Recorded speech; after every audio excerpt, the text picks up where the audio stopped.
bom dia a todas e todos. Quero agradecer a presença de vocês aqui e dizer que a gente está muito feliz de propor e moderar um painel para falar sobre bem-estar na internet.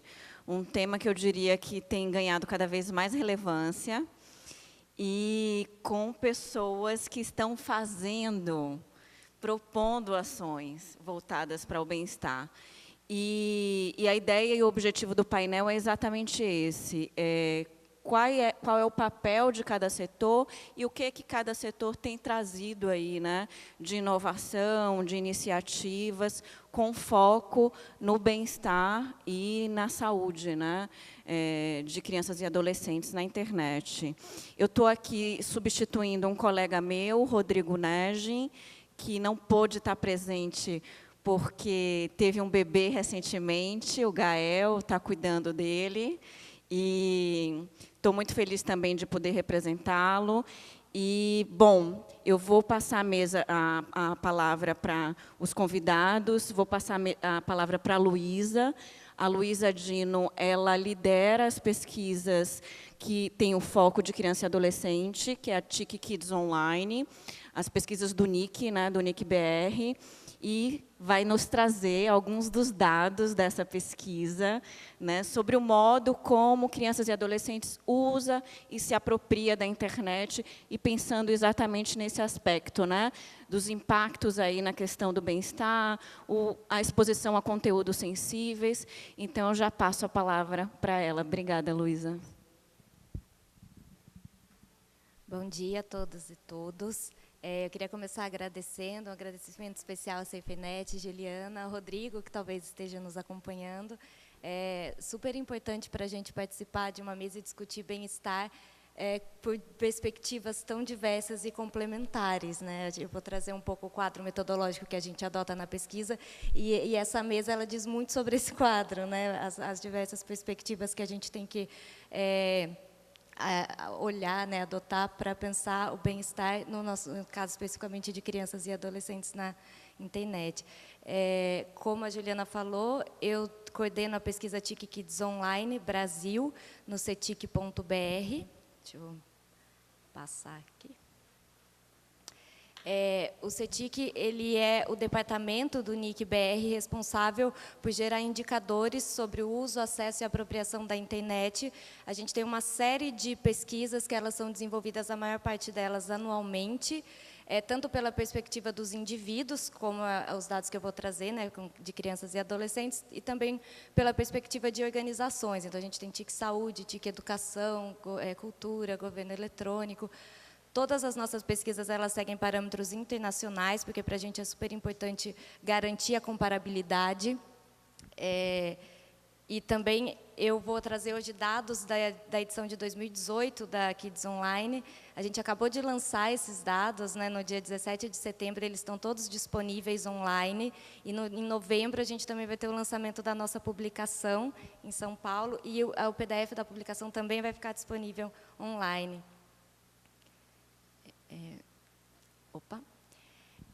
Um pouco o objetivo, né, da TIC Kids Online, que é analisar o uso da internet por crianças e adolescentes no Brasil, uma população de 9 a 17 anos, e quais são os riscos e as oportunidades que elas encontram nesse ambiente e como lidam com esses riscos e oportunidades, né? A edição de 2018, que foi que eu comentei, ela foi realizada entre outubro de 2018 e março de 2019, então são esses últimos dados que a gente tem. Foram entrevistadas 2.964 crianças. A pesquisa ela também entrevista pais e responsáveis, também 2.964 pais e responsáveis dessas crianças. A abrangência é nacional. E a faixa etária que a gente considera é de 9 a 17 anos, mas vocês vão ver para alguns dados que a gente traz, que são de conteúdos mais sensíveis, as entrevistas elas são direcionadas para a população de 11 a 17 anos. A gente identifica nos gráficos, né, as faixas etárias. Eu trouxe o quadro metodológico da pesquisa, porque é importante para a gente entender sobre qual perspectiva a gente está trabalhando, né, e discutindo o bem-estar das crianças e dos adolescentes, e também para vocês entenderem um pouquinho a minha dificuldade em selecionar os dados, porque, no fundo, quando a gente está analisando a prática, oportunidades e riscos, elas dizem sobre os resultados, né, quais são os benefícios e como isso afeta o bem-estar de crianças e adolescentes nesse ambiente. A pesquisa ela considera 3 níveis, né, fundamentais para a gente pensar o uso da internet por crianças e adolescentes e os benefícios decorrentes desse uso, o nível individual, social e o nacional. A gente se concentra mais, a partir dos dados, no nível individual, que ele considera quais são os aspectos identitários, né, da criança e do adolescente que impactam o resultado do uso, e aí a gente traz todos os nossos dados por uma série de variáveis, sexo, idade, escolaridade dos pais, renda, e aí, a partir também dessas variáveis que a gente levanta. Um primeiro aspecto muito importante para a gente pensar, as condições de acesso. E a gente traz os dados, né, tanto dos dispositivos a que a criança tem acesso, aos tipos de conexão. Essas são questões fundamentais e determinantes para o uso, mas a gente também considera que, nas mesmas condições, as crianças elas fazem uso diferentes, muito por essas características identitárias e individuais, e também porque existem outros fatores, né, que impactam essa prática, que vão influenciar, como as habilidades que a criança tem para o uso, o tipo de mediação a que ela está submetida para o uso. E aí, nesse aspecto, especificamente das práticas online, a gente tem algumas submissas muito fundamentais. A primeira é que, quanto maior a frequência de uso, né, maiores são as oportunidades que a criança e o adolescente encontram online, mas também maiores os riscos que ela encontra online, né? E aí a necessidade de que ela desenvolva habilidades, e uma contrapartida, a maior exposição ao risco decorrente da frequência de uso é também a maior possibilidade de desenvolvimento de habilidades. E outra coisa que a gente sempre gosta de ressaltar, o risco não necessariamente incorre em dano. Então, se essa maior prática, e uma prática bem mediada, coloca, né, a criança exposta a alguns riscos, não necessariamente vai ocorrer o dano se ela tiver habilidades desenvolvidas para lidar com as situações que ela se depare. É importante que a gente ressalte isso, porque eu vou trazer alguma série de dados relacionados a riscos e conteúdos sensíveis, exposição, e para a gente ter isso assim em mente, né? No nível no nível social e o nível nacional, acho que as outras participantes da mesa elas vão abordar isso, né, muito bem, porque são justamente as perspectivas complementares das práticas que a gente também tem que considerar. Um primeiro dado, a gente está falando, né, de usuários de internet de 9 a 17 anos. A gente tem uma proporção alta de usuários, 86% da população nessa faixa etária, mas é sempre importante a gente destacar que existem, e a gente, né, no país, brechas, principalmente quando a gente analisa as classes sociais, né, então ainda são, pela perspectiva de acesso, ainda temos, né, alguns desafios a enfrentar para que a gente consiga falar da universalização desse acesso e que, obviamente, está relacionado ao bem-estar de crianças e adolescentes no país, para além, né, só desse ambiente, mas em todos os outros, né, que a gente consiga prover que todos possam usufruir desses benefícios que a gente apresenta. O bem-estar, ele obviamente está relacionado às atividades. A gente tem uma série de atividades relacionadas à busca de informação, educação. Eu trouxe atividades multimídia, eu nem vou entrar muito, porque o tempo é tão curtinho, mas a gente tem disponível outras também. Eu trouxe essa porque foram as que mais se destacaram na edição de 2018.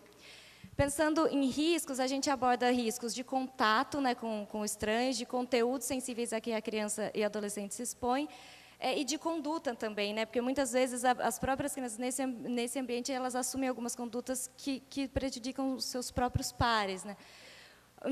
O que a gente observa, assim, para a discussão de riscos, é que idade é um fator muito determinante e tem a ver com a frequência de uso.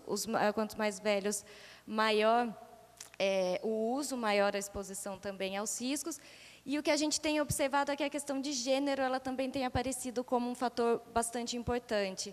E quando a gente traz, por exemplo, riscos de conteúdos sensíveis, eu trouxe até a diferença de proporção. As meninas, as estimativas para as meninas que reportam contato com esse tipo de conteúdo, ela tem apresentado uma diferença considerável em relação aos meninos, formas para ficar muito magra, que é a primeira que eu trouxe, é o dobro, as meninas reportam o dobro dos meninos. Agora, aqui também é importante, porque assim, é o risco, mas esse tipo de busca, esse tipo de contato com o conteúdo também pode estar associado a uma busca por informação, também pode estar associado a uma busca por ajuda, a gente sabe que tem esses canais. Então, a gente tem que ficar atento, existe uma diferença de gênero, mas também observar qual que é a informação que está sendo acessada. Isso também é importante a gente levar em consideração falando do risco. E eu trouxe os tipos de discriminação testemunhadas, porque assim como para as meninas os conteúdos sensíveis apresentaram estimativas mais altas, o tipo de discriminação que elas testemunharam também apresentou estimativas mais altas, e relacionados à aparência física, isso é bastante... fica bastante nítido, assim, né? Como para as meninas, essas proporções elas têm sido maiores. E a questão de idade, ela também é bastante marcante para a testemunha, né, desse tipo de discriminação. Em relação ao uso excessivo, a idade é um fator que se destaca bastante, e a gente não tem tanta diferença do grupo de 13 e 14 anos para o grupo de 15 e 17 anos, e todos reportando que tentaram passar menos tempo na internet, que acharam que ficaram menos tempo com a família do que deveriam pelo uso excessivo. Então, são estimativas que a gente tem que levar em consideração, porque, além de olhar o uso da internet, o momento que a criança e adolescente não está conectado também é uma informação importante sobre o bem-estar e a qualidade desse uso. Então, a gente também tem que considerar essas proporções, né, sobre o uso excessivo. E eu consegui fechar no tempo certinho. Foi... uma série de dados, muitas informações, tive que falar super rapidinho, mas estou disponível para o debate, para outras discussões que surjam. Convido a acessarem nossos dados, e a gente segue aqui na mesa, eu também estou aqui para a gente discutir. Obrigada, Luísa.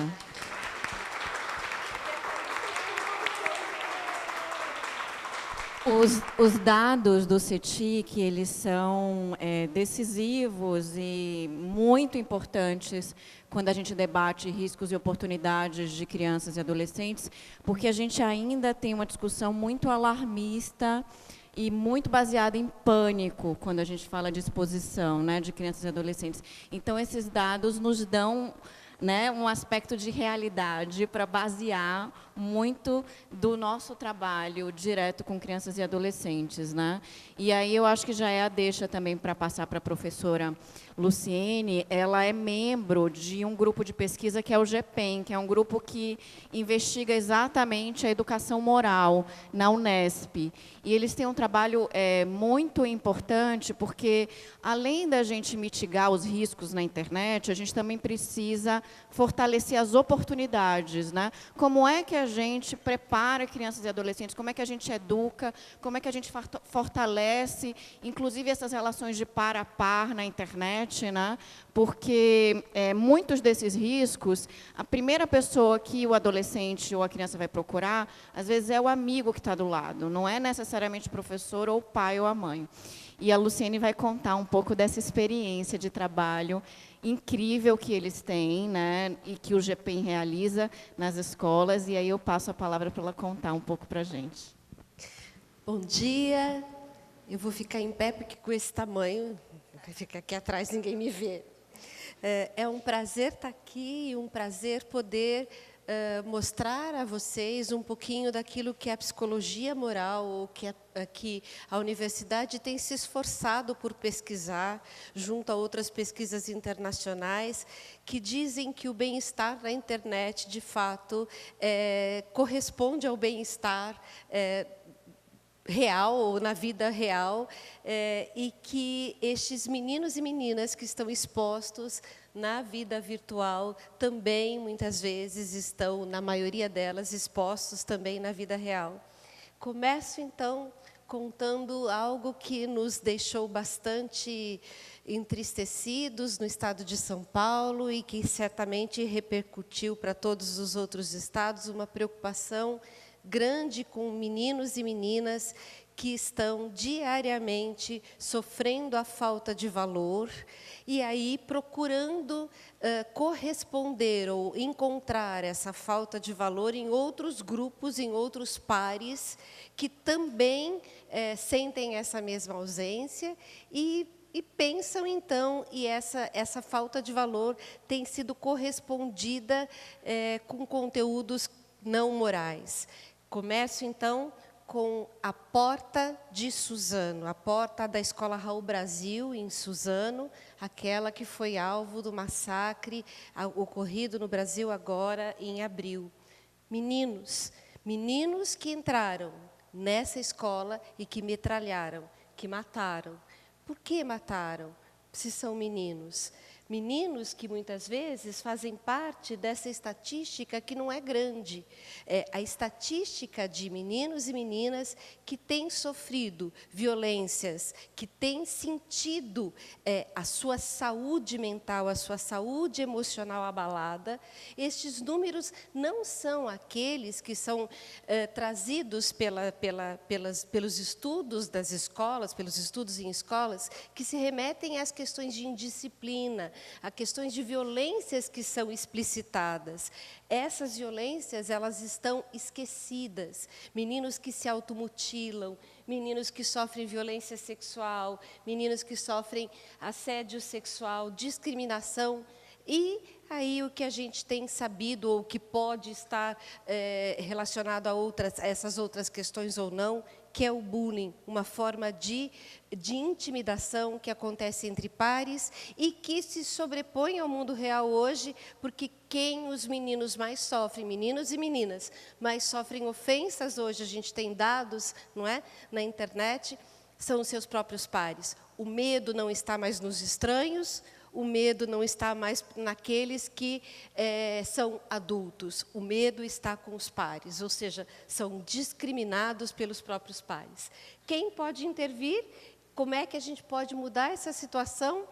Pelos próprios pares. Ou seja, a Juliana já adiantou, as pesquisas têm mostrado a eficácia de programas que podem avançar na superação dos problemas da internet e da vida real nas situações de intimidação são os próprios pares. Quem é que conhece Facebook de amigo não é professor, é o par. Quem é que vai na festa, a fantasia dos amigos da escola, na balada, não é o professor, são os pares. E, portanto, eles podem atuar.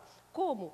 Formas organizadas, porque eu vou passar para que não vai dar tempo. Formas organizadas, institucionalizadas, planejadas, intencionais da participação efetiva destes meninos são o que nós chamamos hoje de sistemas de apoio entre iguais. Esses sistemas de apoio entre iguais são discutidos, analisados e têm dados bastante importantes já no mundo de empoderamento desses alunos que participam de grupos que são formados com linguagem assertiva, com comunicação não violenta, para saberem como se aproximar, como cuidar, como ajudar que os seus colegas possam se sentir melhor nas escolas, como cuidar daqueles meninos e meninas que têm se excluído, que têm sido intimidados ou que têm sofrido pelos problemas emocionais causados nas relações entre os seus próprios pares. Uma equipe de ajuda, um tipo de sistema de apoio entre iguais que tem um objetivo de não só prevenir, como também intervir em situações em que essas intimidações acontecem. Ele vai falar melhor do que eu.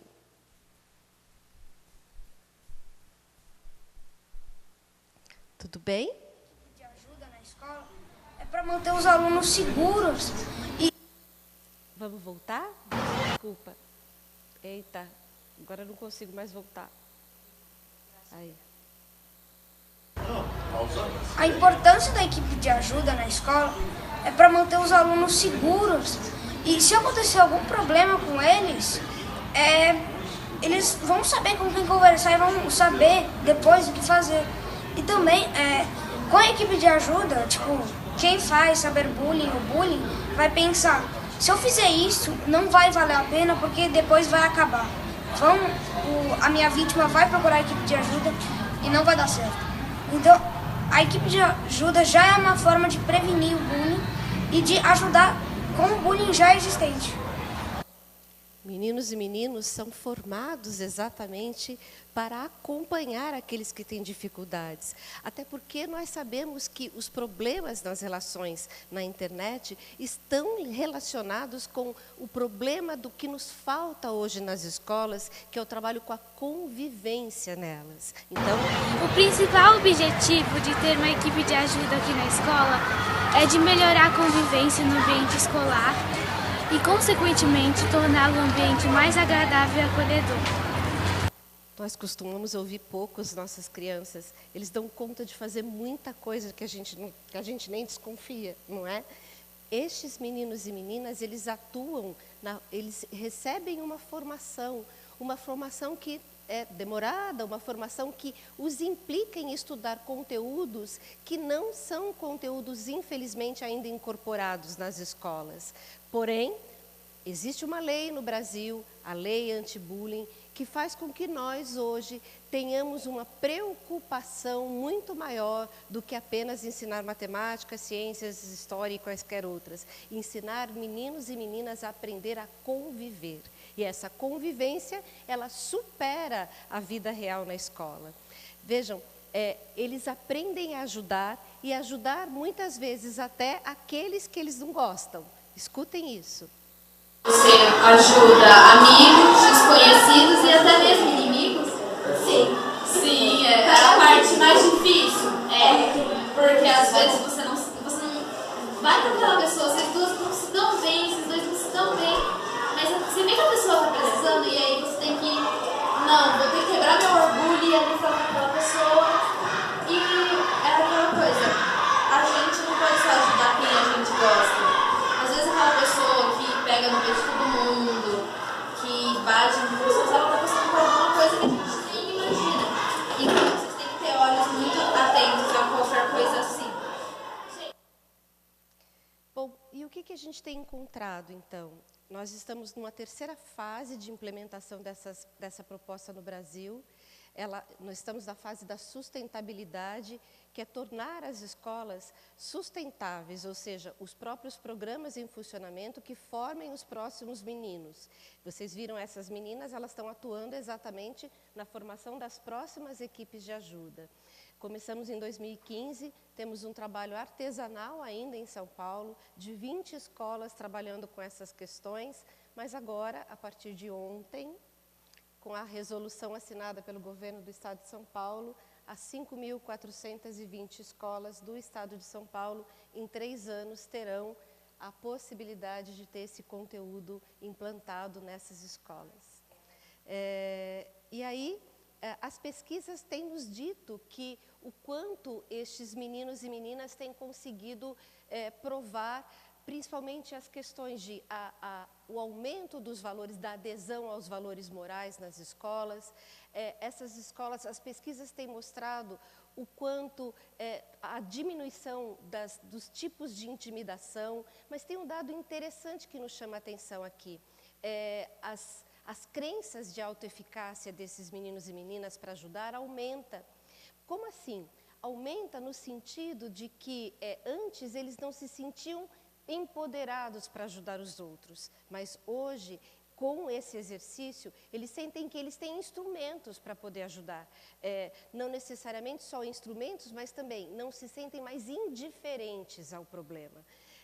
Um dado interessante, e acho que esse é importante para vocês saberem, as crenças de autoeficácia para ajudar são menores para as questões de internet.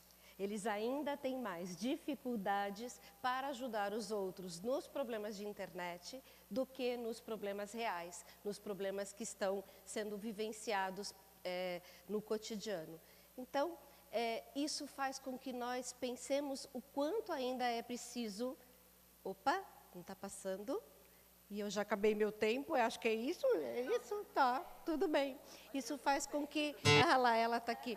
Isso faz com que nós pensamos o quanto é importante que estes meninos e meninas possam ter essas preocupações. Eu não posso deixar de passar isso para vocês. Aconteceu ontem, eu tive que inserir isso ontem, aqui nesse slide. Esses meninos foram visitar os meninos de Suzano, entregaram a eles 1000 tissurus.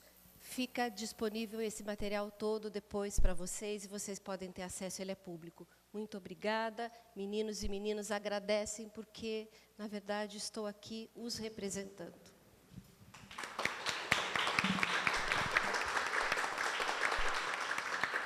Obrigada, professora Luciene, por compartilhar com a gente dessa experiência e parabéns aí pela esse desafio, né? Que é levar esse projeto para as escolas públicas de São Paulo. Eu passo a palavra, então, para a procuradora Priscila Schreiner. Ela é membro do grupo de trabalho sobre crimes cibernéticos do Ministério Público Federal, longa parceira da SaferNet, e vai trazer, eu acho, que ideias bem interessantes do ponto de vista... Expectativa, realidade, hein, Juliano? Pelo amor de Deus. Do ponto de vista da justiça e das autoridades, né? Porque como é que a gente envolve esses atores nessa conversa quando o assunto é promoção, né? Não é exatamente só proteção, defesa, mas do ponto de vista da promoção e de direitos na internet. Muito obrigada, Juliana, minha parceira de trabalho, minha amiga. Quero dar um bom dia, bem gostoso, bem feliz para todos vocês, porque eu estou muito feliz de estar aqui. Eu comecei assim fazendo bem colorido, porque eu me sinto tão bem numa mesa com tanta diversidade, numa plateia com tanta diversidade. E realmente a Juliana me apresentou, eu sou procuradora da República, eu trabalho com cidadania no Ministério Público Federal, mas eu estou aqui com vocês hoje como cidadã. Eu não sou mãe, mas representando mães, pais, quero mandar um beijo, que eu vou falar de um projeto de um grande colaborador, um diretor da prevenção, do Rodrigo Negin. Eu estou dedicando ao filhinho dele, ao Gael, essa palestra, e a todas as crianças que já estão aí e que estão por vir, e aos nossos jovens, porque sem eles a gente não forma o futuro. Então, vamos começar. Eu vou passar rapidinho, gente, qual que é o meu tema, qual que me foi dado esse tema. Trazer um pouco da justiça para ajudar na educação. Então, fazer o quê? Fazer com que a justiça seja não só para reeducar, mas para educar e fazer com que a educação seja mais justa. Como que a gente consegue unir, né? A professora falou muito bem, a Luísa falou muito bem, é uma delícia falar depois de pessoas que têm a ver com a sua fala. E eu quero voltar um pouquinho, antes de trazer essa novidade que eu estou trazendo aqui. Na verdade, eu não estou inventando a roda, já é feito. Mas a gente começou a perceber que a prevenção ainda é a melhor forma de combate da violência online. A gente fala de cyberbullying, a gente fala de aliciamento online, a gente fala de troca de pornografia infantil, sexting, mas a gente, às vezes, tem que pensar que a gente tem que estar mais conectado fora da internet para resolver problemas da internet. Pensando nisso, lá em 2009, a gente começou, minha colega Fernanda está aqui, que é a coordenadora do grupo, a gente começou junto com a SaferNet, com o Rodrigo na época, a gente começou a ir nas escolas públicas de São Paulo e dar algumas palestras. E isso durou assim, uns 3 anos até a gente ter perna para fazer isso, porque a gente tinha mais 1.300.000 coisas para fazer, a gente adorava, mas não dava conta. Então, o que a gente fez? A gente trouxe as escolas para dentro do Ministério Público, para dentro desse projeto da SaferNet, com patrocínio da CGI, que se chamou MP pela Educação Digital nas Escolas. Eu tenho um baita orgulho desse projeto. É um dos projetos que eu tenho muito prazer e felicidade de participar, de fazer. Então, ele teve algumas fases. Ele começou numa primeira fase, a gente trouxe educadores, assistentes sociais, psicólogos, para fazer um workshop de dia todo, para distribuir materiais, para com que os professores pudessem se tornar multiplicadores do quê? De como chegar nas crianças e adolescentes, como falar com elas. Está aqui algum dos materiais que a gente distribuiu. A SaferNet tem esses materiais no site dela disponível. Então, assim, foi um workshop que foi ministrado pelo Rodrigo com a nossa pequena ajuda, mas esse material foi muito bom porque as escolas davam um retorno. Então, a gente não podia estar nas escolas, mas a gente conseguiu que esses professores, a partir das suas realidades, conseguissem transmitir e resolver alguns problemas na área de prevenção de riscos na internet. A outra fase do projeto, e eu vou voltar aqui para vocês verem, né, a gente está na terceira fase agora. A gente ampliou na segunda fase para todas as capitais brasileiras, aqui em Manaus teve, e eu quero falar que eu estou fazendo bodas de madeira em Manaus, que é a minha 5ª vez aqui, eu já estou achando até frio, então é um prazer muito grande, eu gosto muito daqui. E a terceira fase é a que a gente está... Não foi suficiente, né? A gente achou que não foi suficiente ir nas escolas que a gente não poderia abranger todas. Não foi suficiente trazer uma parcela dos professores das escolas públicas com a Secretaria da Educação Municipal e Estadual de São Paulo. Então, a gente falou, vamos já formar as pessoas que saem das faculdades, para elas já saírem com essa noção de que não precisa ser técnico, internet, para a gente ajudar as crianças através de atividades de prevenção, para evitar riscos na internet. A gente precisa saber como falar com elas. Não é proibir, é ajudar, é conversar, é esclarecer. Então, a gente foi nas universidades, né, ainda não conseguimos abranger todas, está no começo ainda, mas falar com as universidades, para que já saiam pedagogos formados com essa visão, para que saiam psicólogos, assistentes sociais. E aí, vou mostrar rapidamente o resultado, porque, graças a Deus, não está aparecendo o tempo aqui, mas a Juliana deve estar anotando. Mas foi um sucesso? Foi um enorme sucesso. Foi um enorme sucesso. Vocês vejam aí que assim, as metas atingiram mais de 100% ou ficaram muito próximas a elas. Foram mais de 1 milhão de multiplicadores e de afetados, no sentido bom da palavra, indiretamente por elas. Mas ser um sucesso não quer dizer que foi eficiente. Aí estão algumas fotos para vocês verem do projeto. Não foi suficiente, porque, às vezes, a gente percebe, né, com a nossa prática, que a gente precisa de mais. E aí eu vou muito ao encontro do que as minhas queridas antecessoras falaram aqui. Como que a gente poderia ajudar se já um conflito estivesse estabelecido, se já houvesse uma ofensa? Porque as técnicas eram mais de prevenção, mas a gente vive no mundo real e a gente sabe que numa escola, né, que os conflitos acontecem muito, entre professores, professor-aluno, entre alunos. E eu queria trazer o exemplo do cyberbullying, mas pensem em automutilação, pensem em aliciamento, pensem em várias questões, violência doméstica, às vezes, que é trazida para a escola. Então, tem na verdade, não é nova, é dos anos 70, tem um novo tipo de abordagem, de modelo de justiça, que é chamado justiça restaurativa, que visa restaurar o estado de paz anterior a um conflito.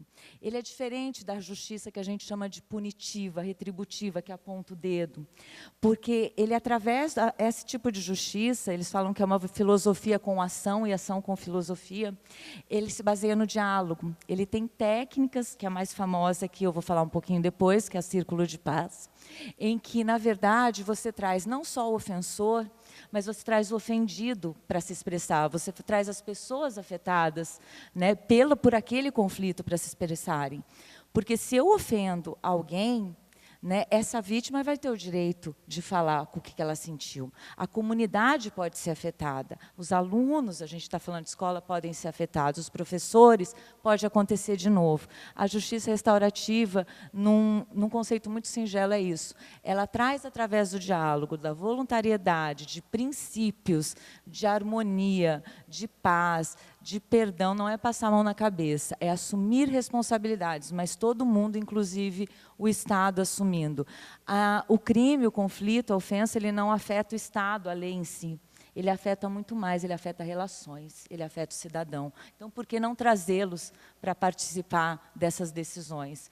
E é isso que a gente traz agora para as escolas. A gente pega uma das técnicas da justiça restaurativa, que ela é chamada Círculo de Paz, as outras são mediação ofensor-ofendido, conferências familiares, mas essa técnica não é nova e já está acontecendo em vários estados.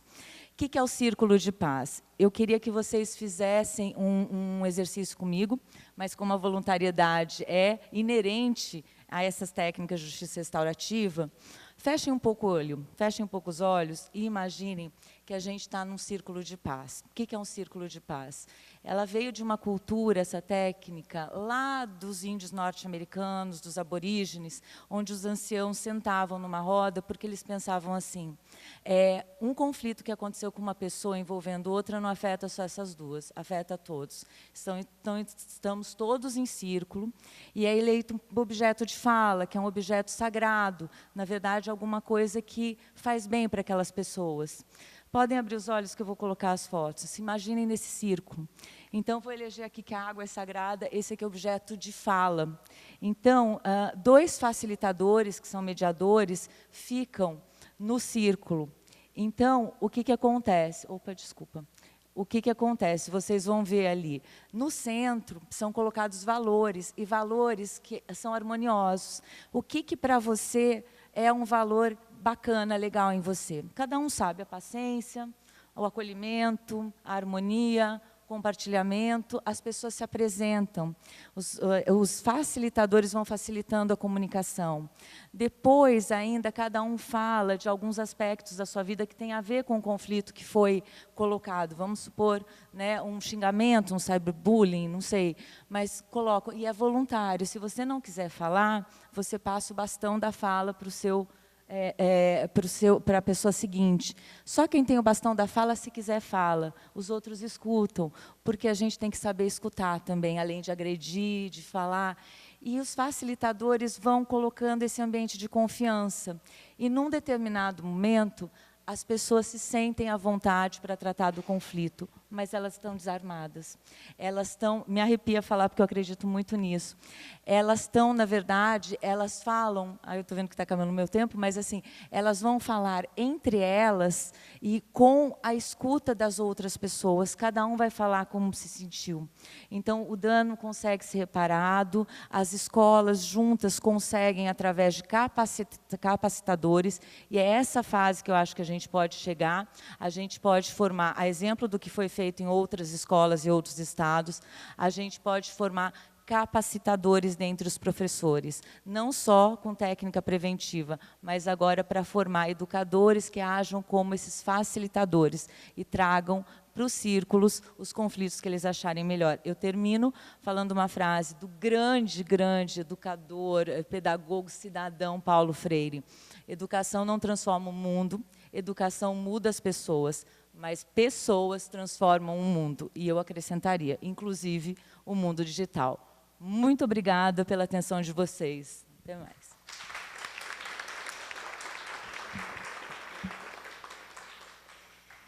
Muito obrigada, Priscila. Imagina, eu adoro. E nós também adoramos a aula sobre justiça restaurativa, porque eu acho que pode ser uma metodologia muito interessante mesmo para a solução de conflitos, né, no ambiente escolar, que certamente a gente sabe que impacta o ambiente online também. E a gente agora vai ter a felicidade de ouvir 2 representantes de empresas, assim, né, que, primeiro, super agradecer por aceitar o convite, por estar aqui. E vou passar a palavra primeiro para o Alexandre. Ele é estrategista sênior do time do Trust and Safety, do Google, responsável e lidera muito das iniciativas do Google voltadas para a educação, e ele vai trazer um pouco dessas iniciativas aí que o Google tem proposto e também, claro, de qual é o papel aí das empresas, né, nesse desafio de promover saúde emocional e bem-estar. Obrigada, Alexandre. Oi. Bom dia. Obrigado pelo convite. Foi muito legal estar aqui, participar. Acho que muito bem colocado por todo mundo. Eu não trouxe slides, tá, gente? Acho que muito bem colocado por todo mundo aqui até o momento. A gente acredita no Google que também acho que a educação é a melhor forma de prevenção, né? E esses dados que a Luísa trouxe também do TIC, eles mostram o que a gente também já tinha identificado em alguns detalhes, mas a internet ela traz riscos, mas ela traz também muitas oportunidades, né? E é importante a gente... Nossa, de repente... Bom, é importante a gente educar ou ajudar a educar essas crianças e adolescentes para um uso mais consciente da internet, de uma forma que a gente consiga mitigar esses riscos e também, mas não bloquear essas oportunidades que a internet traz para casa, para a sala de aula, enfim, a inovação como um todo que a internet traz. E com isso a gente criou um programa no Google, a gente tem uma parceria inclusive com a Cefernet também, que é o Seja Incrível na Internet, que é na verdade um currículo para professores aplicarem em suas salas de aula. Então a gente já tem algumas, esse currículo ele é aberto, tá gente? Se vocês quiserem g.co/Seja Incrível na Internet, mas a gente tem parcerias com algumas ONGs, escolas públicas, privadas, para aplicação desse currículo, e a intenção é justamente essa, educar os educadores para educarem as crianças e adolescentes sobre o uso consciente da internet. Seja para evitar crimes ou evitar que essas crianças sofram algum tipo de abuso, mas também para educá-las sobre esse bem-estar digital, para elas terem consciência do que é um bom uso, o uso saudável da internet e como isso pode afetá-las. Então, esse currículo, e por que a gente criou? Né? A gente tem alguns estudos, por que a gente trouxe para o Brasil? Esse estudo foi criado, esse currículo foi criado nos Estados Unidos e foi adaptado para o Brasil. E por que a gente trouxe para cá? Acho que a gente viu alguns números também na pesquisa do TIC, mas só também reforçando alguns outros, hoje, o primeiro device que a criança tem, o próprio device, não o do pai ou da mãe, ela geralmente, média, claro, entendemos recorte social e tudo, mas a média geral do Brasil são 10 anos de idade, que elas têm o próprio device. Então, isso é algo assim, tá bom. Não assim, nem nada, tá bom. Isso é algo que preocupa, porque, para vocês terem uma ideia, nessa mesma pesquisa, 54% dos pais afirmam que eles proíbem ou, de alguma forma, restringem a conversa de filhos, os jogos online com estranhos. Tá? Então, ou seja, os outros 46% não estão fazendo nada. E quando você fala de 10 anos, isso é preocupante. Para quem não sabe, 13 anos é a idade legal mínima para qualquer tipo de serviço online. Então, se você conhece uma criança que tem um perfil próprio, sem monitoramento, com menos de 13 anos, está errado. Tá? Esse pai ou essa mãe estão fazendo coisas erradas. É literalmente errado. Bom, então esse currículo veio para ajudar os professores a criar isso. E aí, nessa linha, eu queria também tocar no assunto do Family Link, que também tem nesse treinamento. E o Family Link ele vem justamente para ajudar a resolver esse problema. Por quê? A idade mínima são 13 anos, só que a criança tem um device com 10. Então, a gente tem um gap aí de 3 anos. Como que a gente resolve isso sem quebrar a lei ou sem, de alguma forma, enfim, ter que burlar alguma coisa, fazer errado, tá? Vamos ser sinceros aqui. Então, o Family Link, ele permite que o pai ou a mãe, a família dessa criança, crie uma conta vinculada à conta dos pais, tá? Uma conta para essa criança vinculada às contas dos pais. E o que acontece? Com o Family Link, os pais podem controlar tempo de tela, aplicativo que pode ser instalado e até bloquear o celular. E tudo isso de forma transparente. Não é indo lá e acessando o telefone, é simplesmente pelo próprio aparelho dos pais, eles podem fazer esse controle. Então, eles têm estatísticas de, por exemplo, não quero bloquear, mas eu quero entender como é que meu filho está usando, ou minha filha está usando o aparelho, a internet. Então, ele consegue deixar tudo desbloqueado e acompanhar o uso. Não, eu quero, porque tem 10 anos ou tem 11 anos, eu quero controlar de fato. Então, você pode identificar que jogos podem ser instalados, que aplicativos podem ser instalados, e inclusive quando esses aplicativos vão funcionar e quando eles não vão funcionar. E também, de novo, agora é hora de jantar, não tem telefone. Beleza, você consegue bloquear o device inteiramente para não uso. Tá? Ou você pode simplesmente fazer com que ele vire realmente um telefone, né? Só liga e atende. E não faz mais nada, você pode cortar todo o outro acesso. Então, essa é uma forma que a gente identificou. de ajudar a resolver esse gap aí que a gente tem de 3 anos, na média, né, entre a aquisição do primeiro celular e a idade mínima.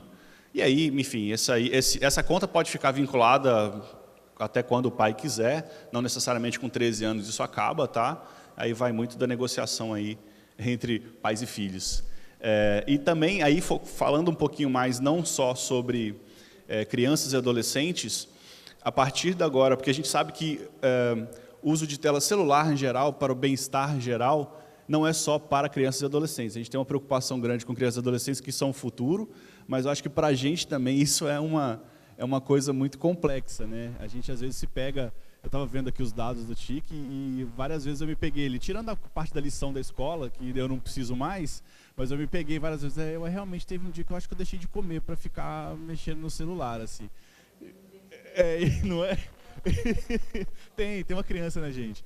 Então, nessa linha, a partir da versão 9, se não me engano, eu posso estar, o Android Pie, o 9, já foi inserido no Android o que a gente chama de Digital Wellbeing, ou Bem-Estar Digital, que é um app mesmo, onde vocês conseguem ver tempo de tela, quantas vezes você desbloquearam o celular, quantas notificações você receberam. Gente, pode ser assustador, tá?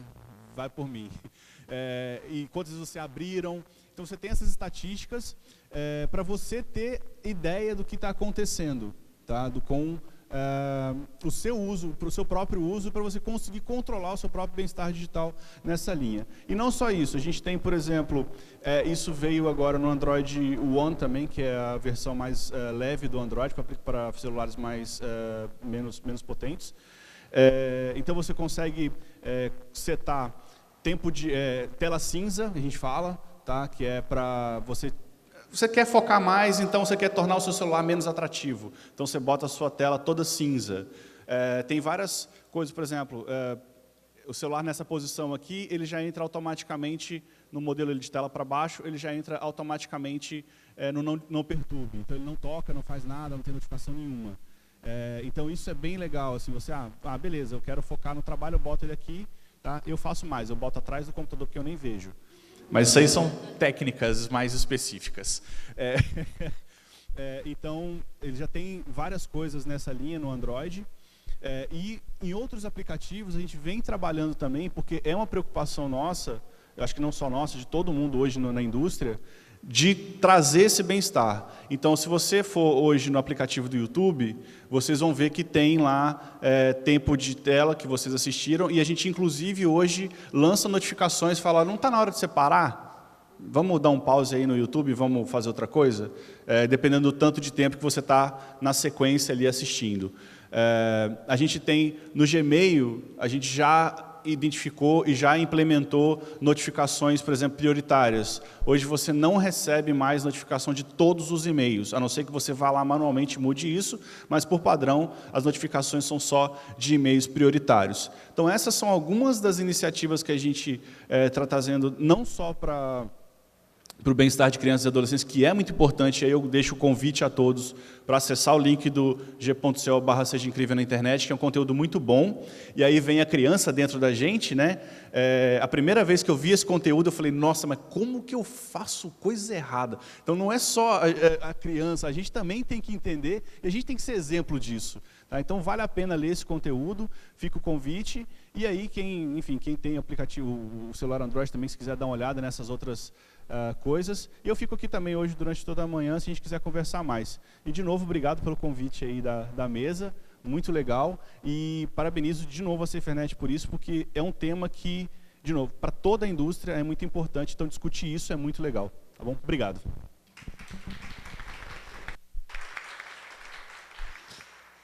Obrigada, Alexandre. E a gente fica também muito feliz de saber que as empresas estão comprometidas com essa agenda, né, de bem-estar, de promoção. Eu acho que a mesa trouxe um pouco do papel de cada um, né, e o papel dos pares, dos amigos, de como a justiça pode também contribuir para esse tema.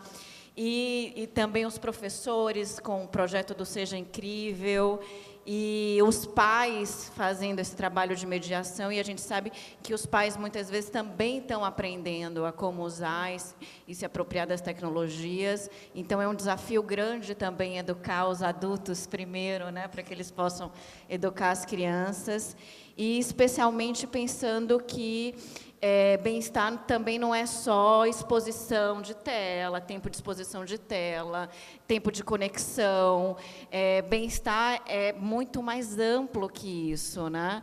E a gente precisa pensar em soluções que realmente inovem, porque isso está impactando todo mundo, né? Adultos, crianças, mas como que a gente faz para mudar essa relação que a gente tem com as tecnologias? E aí eu acho que a Dani Kleiner, que é gerente de políticas e programas de segurança e bem-estar no Facebook, tem feito um trabalho muito interessante, é por isso que nós a convidamos, exatamente pensando nisso, em estratégias que sejam inovadoras e que, de alguma forma, tragam esse tema, essa agenda, de um ponto de vista mais positivo, para, de fato, engajar essa geração ultraconectada, hiperconectada, e que a gente possa conversar, né, em termos de que eles também se sintam engajados, né, em adotar essas mudanças, né, essas mudanças que não são fáceis. E aí eu acho que a Dani está aí com a palavra para contar um pouco o que ela tem feito. Obrigada, Juliana. Gostaria de agradecer super a oportunidade de estar aqui hoje com vocês, essa mesa incrível, e a SaferNet por promover esse debate. De fato, como bem colocado pelo Alexandre, é uma preocupação para a indústria trabalhar a questão de bem-estar, saúde mental e emocional das pessoas e uso saudável, positivo, né, das tecnologias de uma maneira geral. E cada vez mais o que a gente tem feito é se aproximado de especialistas e acadêmicos e acompanhado essas pesquisas para entender como que a gente pode adaptar e melhorar e construir ferramentas e mudar, até mesmo mudar a forma como a nossa plataforma funciona, se assim for preciso, para que a gente possa, de fato, criar esse ambiente seguro e saudável para todos. No tema especificamente, aí eu vou focar hoje no tema de bem-estar e saúde mental e emocional. O que a gente tem visto das pesquisas de uma maneira geral? A gente tem visto que qualidade é muito mais importante que quantidade. O que isso quer dizer efetivamente? Que o uso da tecnologia e o bem-estar não é uma reta, necessariamente. Não é quanto mais eu uso, mais a diminuição do meu bem-estar. Ela está muito relacionada com a qualidade. Então, se eu uso num uso moderado, né? E eu uso para coisas positivas, por exemplo, para me conectar com familiares e amigos. Existem estudos que apontam que jovens que utilizam a tecnologia para estar em contato, para aumentar o contato dele social, empatia, etc., existe, na verdade, um incremento na saúde mental dele. Ao passo que, se eu uso pouco, porém eu uso muito mal, eu uso com baixa qualidade, eu uso para fazer coisas que não me fazem bem.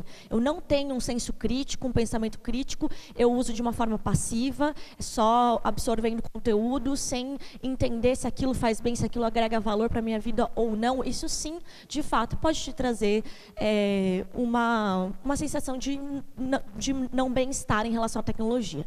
Então, a gente precisa olhar bastante para a qualidade. É isso que a gente tem pensado no Facebook. Como que a gente pode melhorar a qualidade do uso das pessoas da plataforma e não a quantidade que elas ficam na nossa plataforma.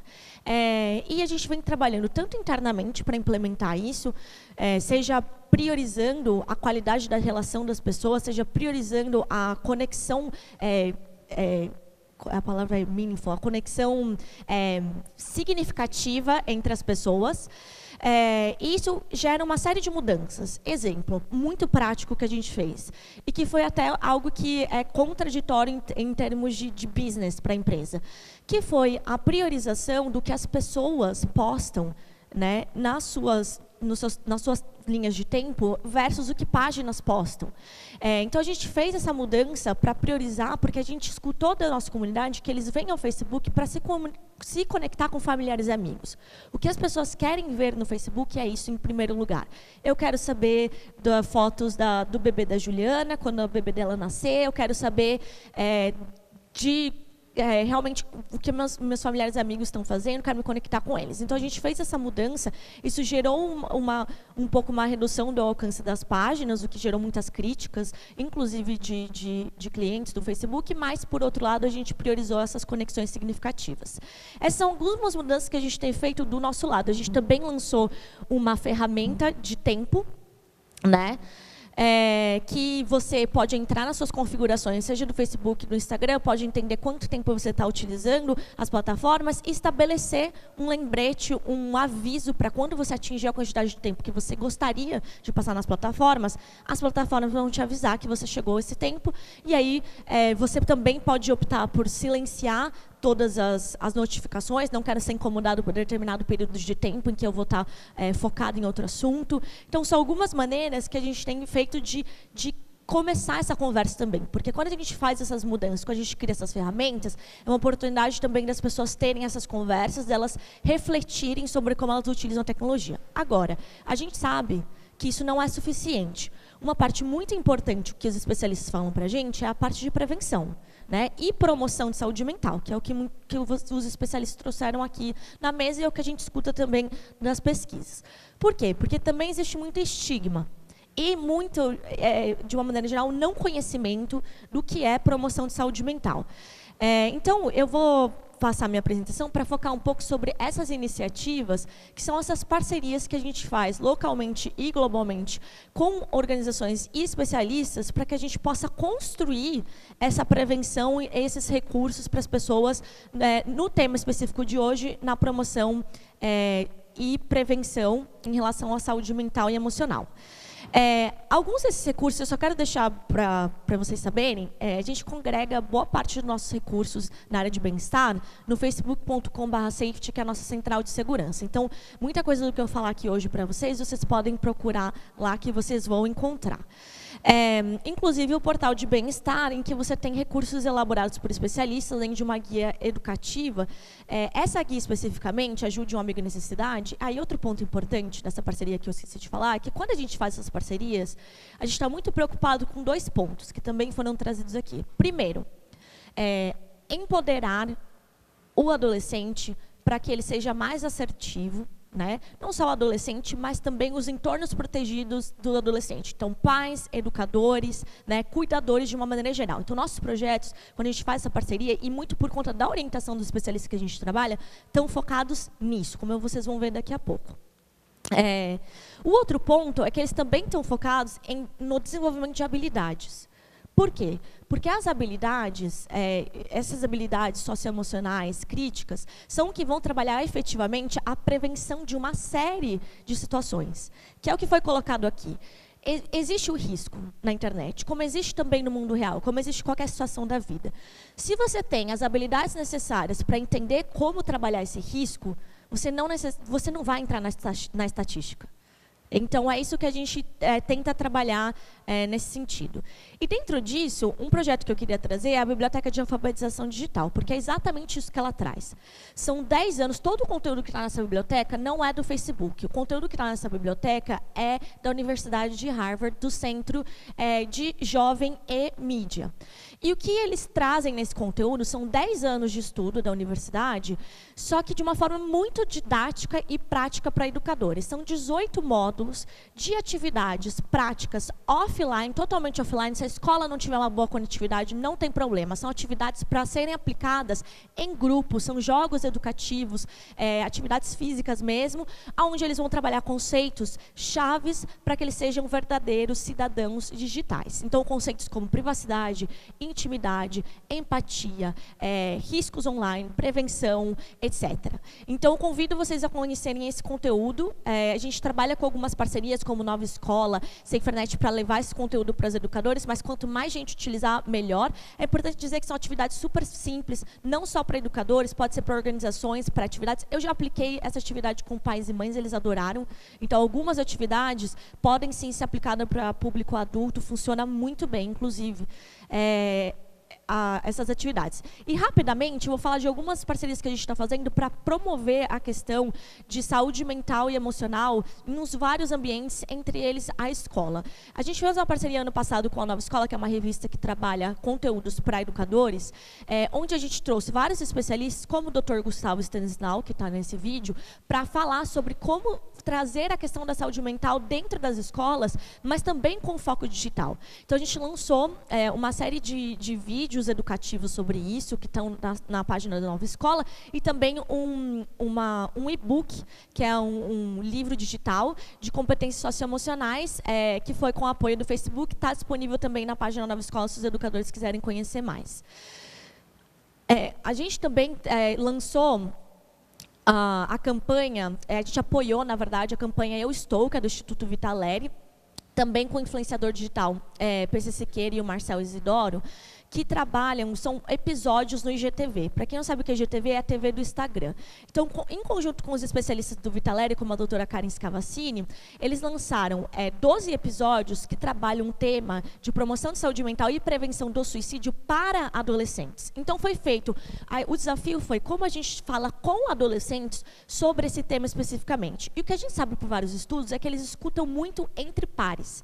Então, é super importante que a mensagem venha de um par. Então, a gente escolheu, a gente trabalhou com um influenciador digital jovem para justamente trazer essas mensagens. Isso deu super certo, a gente inclusive está lançando a segunda temporada agora. Se você quiser conhecer mais o projeto, está no @euestou. A gente teve um público bastante adolescente, é uma comunidade de mais de 45 mil jovens que participam e que compartilham conteúdo, e a gente viu que de fato funcionou. E como o meu tempo está acabando, eu vou pular para o último projeto que a gente fez recentemente, que foi no Setembro Amarelo desse ano, que foi o Festival Amarelo. O Festival Amarelo foi uma parceria com o Centro de Valorização da Vida, o Instituto Vitaleri e a SaferNet Brasil, para também falar com jovens de escolas públicas sobre promoção de saúde mental e prevenção do suicídio. O que foi o Festival Amarelo? Foi uma série de ações dentro da agenda do Setembro Amarelo, em que a gente fez uma campanha online, que eu vou mostrar para vocês daqui a pouco. A gente também fez um evento físico grande com escolas públicas de São Paulo para trazer o tema também de uma forma inovadora de como eles poderiam, no dia a dia deles, implementar promoção de saúde mental, prevenção do suicídio e levar isso para os pares deles. Então, por uma série de workshops de artes, de grafite, por meio da música, o Emicida foi um parceiro do projeto, né, e a Majur também, e por meio de palestras educativas, a gente trouxe mensagens de prevenção do suicídio e promoção de saúde mental. E o que a gente fez também foi apoiar o Instituto Vitaleri, criando um projeto educacional, principalmente para quem tem visibilidade online, para influenciadores digitais e jornalistas também, sobre como falar de forma segura sobre o suicídio. Porque a verdade é que esse tema, ele é considerado na sociedade um tabu. Mas não é que você não deve falar sobre ele. Pelo contrário, a doutora Karen fala, se a gente não falar sobre isso, a gente nunca vai mudar essa situação. E existe, ao contrário do efeito Werther, o efeito Papageno. O que é o efeito Papageno? Quando você fala da prevenção do suicídio de uma forma correta, você, na verdade, gera promoção, prevenção, bem-estar para as pessoas. Então, vamos sim falar sobre o suicídio. Mas existe uma maneira correta de falar sobre isso. Essa guia fala de uma maneira muito concreta como você pode colaborar e falar sobre prevenção do suicídio nas redes. Ela está disponível no site do Instituto Vitaleri. E a gente fez um trabalho com influenciadores digitais, não solta o vídeo ainda, tá? A gente fez um trabalho com influenciadores digitais para trazer influenciadores jovens, que falam com o público jovem, e instapoetas que constroem poesia. Eles fizeram um workshop com a doutora Karen sobre como falar sobre isso, e eles co-criaram materiais para os adolescentes para trazer o tema de prevenção do suicídio e promoção de saúde mental. E isso resultou em uma série de poesias e materiais artísticos lindíssimos, de uma sensibilidade impressionante, vocês vão ver, e que a gente está trabalhando em parceria com a Capricho, que é uma revista que leva muito para esse público jovem, mas também nos canais da SaferNet, CVV, Instituto Vitaleri. E eu quero mostrar para vocês o resultado dessa campanha para encerrar a minha apresentação. Pode soltar o vídeo, por gentileza.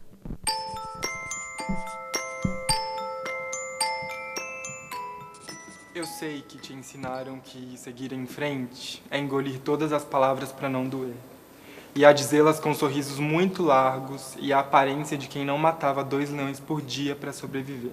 E que você pulava de dor em dor, de relação em relação, de problema em problema, sem sentar-se ao lado do luto para bater um papo com ele, para perguntar o que ele iria requerer de você e se o tempo estava mesmo ao seu favor.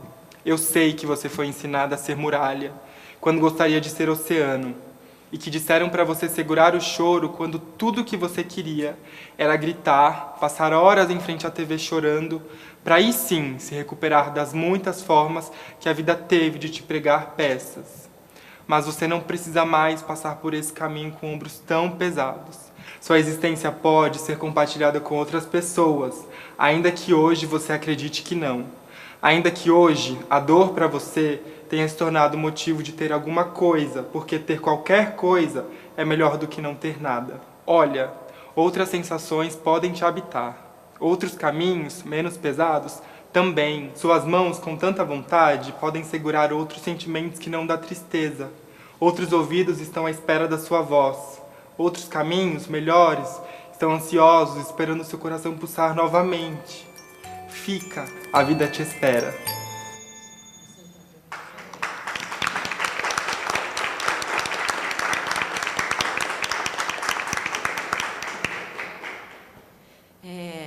Eu quero agradecer muito e, assim, na verdade, eu tenho tido a felicidade, especialmente nesse último mês de setembro, a gente fez muitas ações, inclusive do Festival Amarelo, mas especialmente para promover conversas de temas que são muito difíceis, muito sensíveis, e a felicidade de ouvir e dividir esse trabalho com pessoas que têm esse compromisso também, né?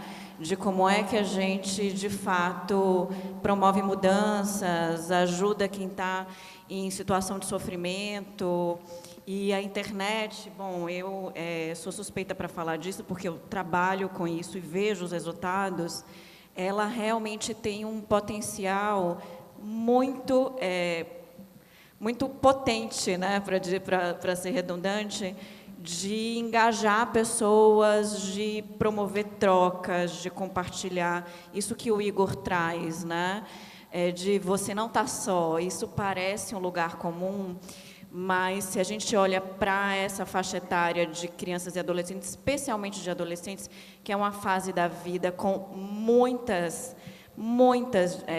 questões aí, né, e crises, e é compreensível alguém que está se preparando para entrar na vida adulta e num mundo que não é fácil, você ter ambientes, você ter oportunidades de ter conversas autênticas sobre a existência, sobre, né, o que a gente pode fazer para fazer melhor, enfim, e você vê que tem tanta gente aqui exatamente com esse compromisso, então eu sempre agradeço, porque é uma felicidade ver, né, o resultado disso, ver que a gente pode, sim, promover resultados positivos. E aí eu quero passar logo para a audiência, passar para as perguntas remotas. A gente ainda tem um tempo, não muito, né, poucos minutos, mas eu acho que dá para coletar 2 ou 3 perguntas. E, claro, que quem estiver na audiência e quiser falar, diz o nome, de onde vem, a organização, e passo também para a equipe aí, que vai moderar.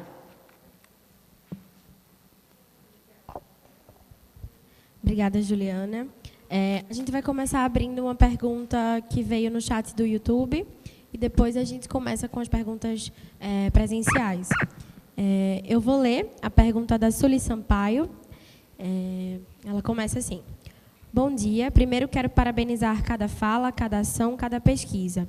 Quero reforçar sobre esse olhar voltado apenas para as crianças ditas maiores, aquelas de 6, 7, 8 anos em diante, e a criança pequena. Quais ações estão sendo feitas especialmente para pensar esses usos que vêm do ambiente familiar e chegam nas escolas, mas que são usos de crianças pequenas? Na minha pesquisa de doutorado, que estudei o brincar de crianças pequenas com as tecnologias digitais móveis, a maior dificuldade foi encontrar discussões que tragam ações voltadas para essas crianças. Sim, realmente, os ambientes são voltados para crianças maiores, mas não podemos fechar os olhos de que as crianças burlam essas regras e como formar ou orientar com o menor dano possível. Proibição e bloqueio nunca foi e nunca será a melhor forma de educar. Temos que educar, explicar, mostrar os perigos e as implicações. O papel do adulto é esse? Proibir não educa, e sim deseduca. Certo. Na plateia, se alguém tem uma pergunta, pode ir para o microfone no pedestal. Bom dia, meu nome é Paloma, eu sou pesquisadora do IRIS. Primeiro, parabéns pela mesa, dá até um calorzinho no coração escutar essas atividades. Eu faço Direito na UFMG, e eu queria saber de vocês se vocês têm alguma estratégia de promoção de saúde mental no conceito de redes sociais para universitários, porque a gente está numa fase que a gente é muito demandado de produtividade, de crescimento profissional, só que a gente também tem que aliar com essas questões de saúde mental e empoderamento pessoal.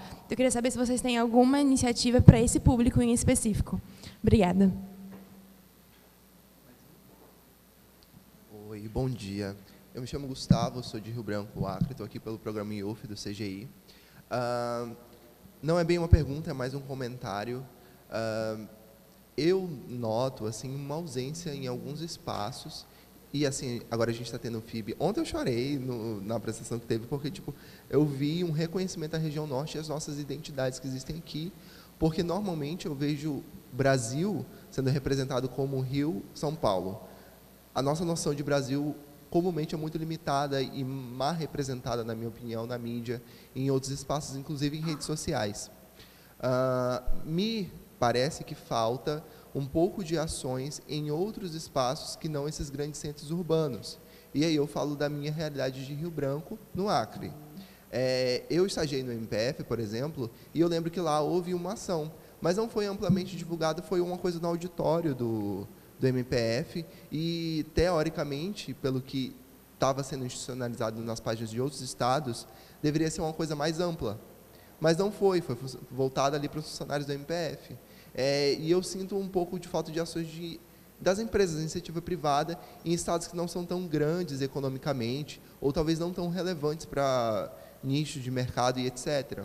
Talvez fosse interessante tentar internalizar ou interiorizar algumas atividades para permitir que... Porque assim, os problemas que a gente tem de saúde mental em São Paulo, eles também ocorrem em Rio Branco e em outras capitais. Então, é um pedido para que ações sejam implementadas e que até financiadas em outros espaços. É isso, obrigado. Acho que a gente pode passar, então, para os painelistas, né, responderem o que acham que dá para responder. Só peço para ser uma resposta breve, de 2 a 3 minutos no máximo, para a gente conseguir ter tempo de todo mundo falar. Desculpa, como que é o nome da pessoa que falou por último? Eu vou responder 2 perguntas. Gustavo. Eu queria responder especificamente para a Paloma e para o Gustavo. Paloma, na verdade, assim, os procuradores, o Ministério Público em geral e a Seifernet são muito adeptos de convênios, de negociações, de atividades com as universidades. Então, assim, já tem nessa terceira fase do projeto do MP pela Educação Digital, que eu mostrei rapidamente, já tem nós irmos nas faculdades para que os alunos e os professores das faculdades, nos últimos anos ou até em pós-graduação, para que eles já saiam com essa concepção de como, quando eles estiverem na prática, na lida ali do dia a dia, como eles transmitirem esse conhecimento do uso seguro e sem risco sempre há, mas pelo menos um uso seguro e consciente da internet. Então, já está sendo feito. O que pode ser feito a mais? Então, baseado em experiências de ministérios públicos de outros estados, a gente poderia fazer e implementar, incentivar convênios com universidades para que facilitadores, que são os mediadores dos círculos da justiça restaurativa, eles possam capacitar universitários para se tornarem especialistas nesse tipo de mediação, nesse tipo de consenso, onde todo mundo tem voz, todo mundo tem fala, e também diminuiu drasticamente nas pesquisas que eu fiz antes de vir dar essa palestra, nos estados em que houve, um deles foi o Amapá, tenho até muita alegria de dizer, esse tipo de atividade, levar técnicas de justiça restaurativa para as escolas através de universitários, diminuiu muito a violência, tanto virtual como real. Queria falar para você, compartilho, solidarizo. Eu acho que a gente tem que implementar, sim, mais atividades nos outros estados. Pelo menos esses casos da MP pela educação digital, e agora a gente tentando, elaborando essa nova fase de dar mais capilaridade, a preocupação, já houve MP pela educação digital em todas essas capitais, mas concordo com você, temos que implementar. Cada realidade, cada estado é uma realidade, cada região é uma realidade diferente. E aí que eu vou combinar com a resposta da Paloma e já vou terminar, porque como que é o melhor jeito da gente implementar isso? Através de jovens que estão na faculdade, através de jovens como você, que estagiaram no MP, conhecem a nossa realidade, sabem como que a gente trabalha com cidadania lá, com convênios, com parceria, e parceria eu falo de todo mundo aqui, de ONG, de provedores de internet, tudo. Mas, principalmente, para vocês virarem, dentro do Ministério Público, também idealizadores dessas atividades, junto com a SaferNet. Então, assim, é o que eu teria para falar, para juntando as duas respostas.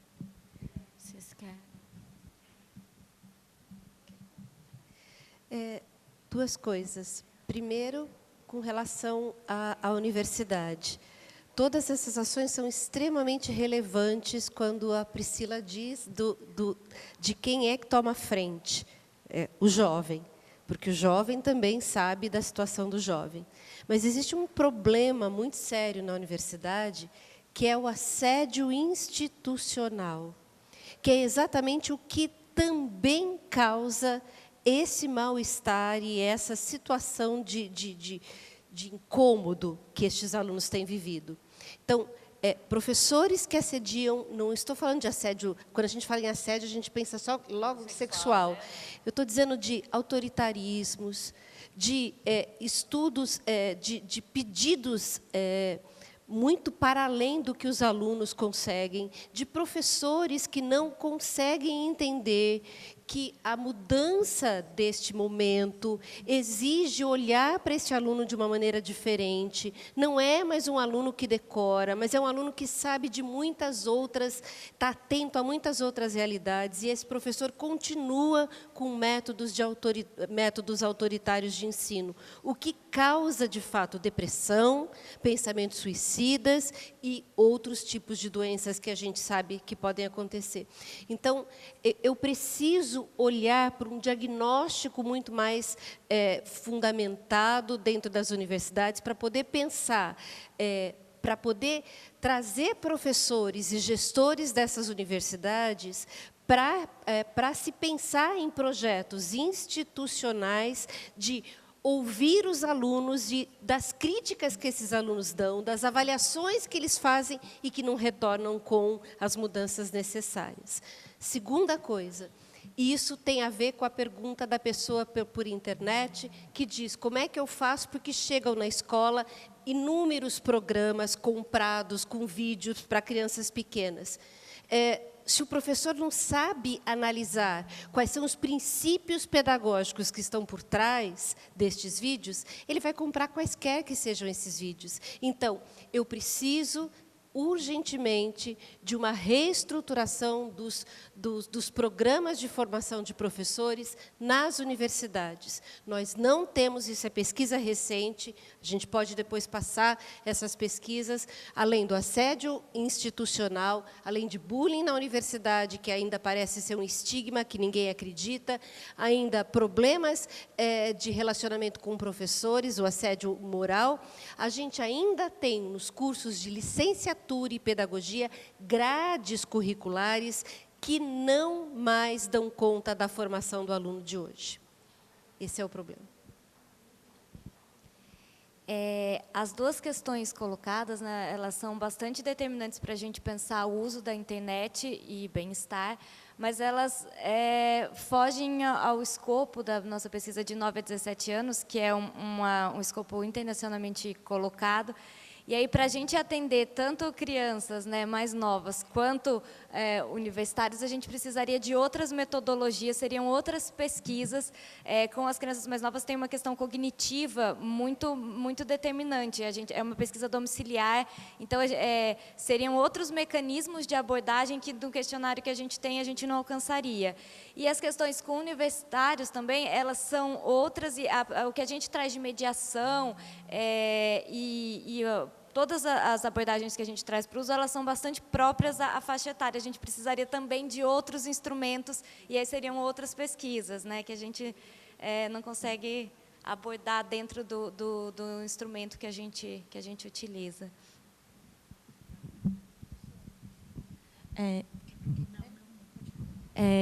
Eu queria responder um pouco a primeira pergunta que veio no YouTube. Desculpa, esqueci o nome da pessoa. Sueli Sampaio. Bom, eu não sou especialista no assunto, mas do trabalho que a gente tem feito, a gente tem aprendido muito. E o que os especialistas dizem é exatamente o desenvolvimento de habilidades, quanto mais cedo, melhor. Então, de fato, ela tem um ponto, né? Que ela falou, pensa-se muito em ação para adolescentes, mas e os mais novos? De fato, se você começa a desenvolver as habilidades desde cedo, melhor. Você já trabalha a prevenção, já coloca essa sementinha, já faz by design, né? Que a gente chama na indústria de tecnologia.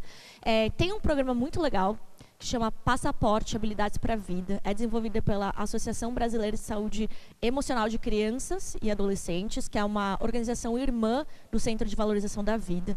Esse programa eu indico pelo seguinte, porque eu conheço bem os resultados, porque a gente patrocina o programa no Brasil, e são resultados em publicações científicas, são resultados que realmente dão certo. E tanto deu certo esse programa que ele nasceu no Canadá, pela Secretaria de Saúde do Canadá. Lá no Canadá é uma política pública, tá? Aqui, infelizmente, ele é só um projeto piloto feito pela SEC, mas eu acho que é um dos caminhos que poderia ampliar muito. O que é esse projeto? Treinar educadores para desenvolver habilidades socioemocionais em crianças e adolescentes, onde o mundo digital também é incluído, mas aí a gente não está falando de ensinar, utilizar aplicativo, nada disso, até porque a recomendação é que eles não usem nossas plataformas, são para mais de 13 anos, mas sim desenvolver esse pensamento crítico, essa relação saudável, reconhecer as emoções, trabalhar isso, porque isso sim vai trabalhar a prevenção de comportamentos que podem ser perigosos, como, por exemplo, o suicídio, a automutilação, o bullying, comportamentos agressivos, etc. E realmente podem formar uma geração muito mais apta ao fazer um uso saudável, até uma vida saudável de uma maneira geral, que também reflete na tecnologia. E sobre a pergunta da universidade, eu acho que aqui foi colocado muito melhor que eu, mas o CVV tem sede de representantes em todos os estados. Talvez seja um veículo legal, porque às vezes a gente fica se sentindo impotente de falar sobre assunto de promoção de saúde mental. Você não precisa necessariamente ser um especialista para começar a falar sobre isso no seu ambiente. Você pode buscar alguém do CVV para fazer uma roda de conversa, usar os materiais. Não é porque é um projeto que a gente apoiou, porque a gente só apoiou, o conteúdo não é nosso, tá? Mas o projeto do Instituto Vitaleri, do Eu Estou, os episódios, é uma maneira bacana. Traz uns episódios, passa na universidade, vamos fazer um debate sobre isso, né? Trazer os materiais de outras tantas organizações e fazer uma roda de conversa já é um começo incrível para fazer esse assunto, porque quando você traz esse assunto, ele naturalmente ganha protagonismo, porque as pessoas precisam falar sobre isso, porque não tem espaço na sociedade. Então, acho que é isso que eu colocaria. Eu queria só trazer mais uma questão sobre as crianças muito pequenas da Sueli, porque isso é uma questão para os pais. E eu acho que é importante a gente fazer algumas advertências. Primeiro, que, de um modo geral, os pais muitas vezes fazem o uso ou liberam o uso do celular quase como uma babá eletrônica. Então, é importante que os pais primeiro estejam atentos Que uso eles têm cedido desses dispositivos para as crianças muito pequenas? Porque a gente sabe que, claro, que cuidar de crianças muito pequenas exige profundamente dos adultos, né? Uma disponibilidade de tempo, de atenção. Mas se esse uso é babá eletrônica, é para ocupar a criança naquele tempo que você não está dando conta, eu acho que isso já pode ser um alerta. A outra é sobre as recomendações, que eu acho que são importantes. A gente sabe que quantidade não é mais importante que qualidade, como a Dani trouxe. Isso é muito necessário de se colocar. Não é o tempo, mas a Sociedade Brasileira de Pediatria tem algumas recomendações que valem ser uma diretriz, não ser a única, mas ser uma diretriz. De 2 a 5 anos, 1 hora de exposição de tela. Isso vale, então, assim, ter esse controle do tempo e fazer essa diferença que a própria Sueli trouxe entre controle e mediação. Controle é só uma estratégia de mediação. Se você só faz controle, você não está fazendo o suficiente de mediação. Mediação é você fazer boas escolhas. Que escolhas você está oferecendo ao seu filho, que são escolhas que tragam qualidade. E aí a gente precisa realmente ter uma atitude mais proativa, de compreender, né, que tipo de atividades, que tipo de experiências essas crianças estão tendo através dos celulares ou fora também. Porque quanto mais oportunidades, mais diversificadas forem, certamente melhor para o desenvolvimento dessa criança. Acho que é isso. Muito obrigada, o nosso tempo se esgotou. Ai, meu Deus, tipo assim, 1 minuto, né? Porque o tempo já acabou. É para elogiar ou para perguntar? Tá assim. Tá desligado?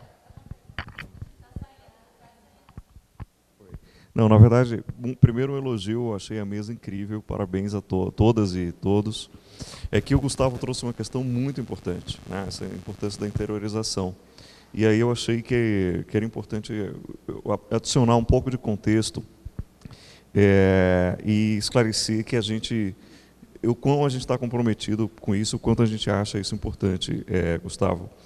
A oficina que foi feita lá em Rio Branco, no dia 4 de outubro de 2017, ela teve 119 participantes de 5 cidades do Acre, tá? E mobilizou diretamente 519 professores e estudantes no estado do Acre. Então foi uma ação bem significativa, não foi só restrita aos funcionários da Procuradoria. E a outra coisa é que a gente tem feito um esforço grande de interiorização. A prova, aliás, essa mesa é uma representação disso. O Lucas está vindo de Tomé Açu, no Pará, de uma área remanescente de Quilombo.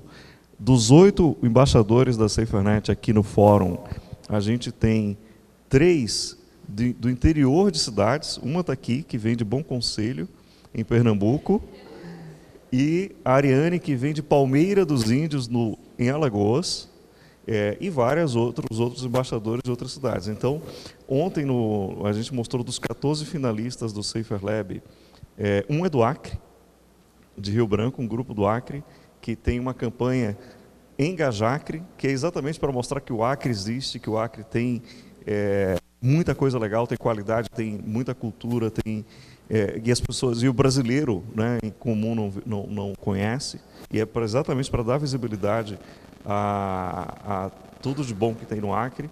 Então, assim, eu só queria te deixar, primeiro te fazer um convite para você voltar para o grupo de embaixadores e o grupo de jovens do IUF e dizer que o que você trouxe da importância de interiorização é extremamente importante, e não só a gente, mas todo mundo tem que ficar atento a isso. Obrigado. Exatamente. Obrigada a todas que estão aqui e ao Lucas Medina, que fez a relatoria e daqui a um mês vai compartilhar com a gente esse registro dos consensos, dos dissensos e resumir um pouco esse debate. E, mais uma vez, assim, claro, isso motiva todo mundo a voltar para suas cidades e suas organizações e fazer ainda mais para depois compartilhar aqui com a gente. Então, muito obrigada.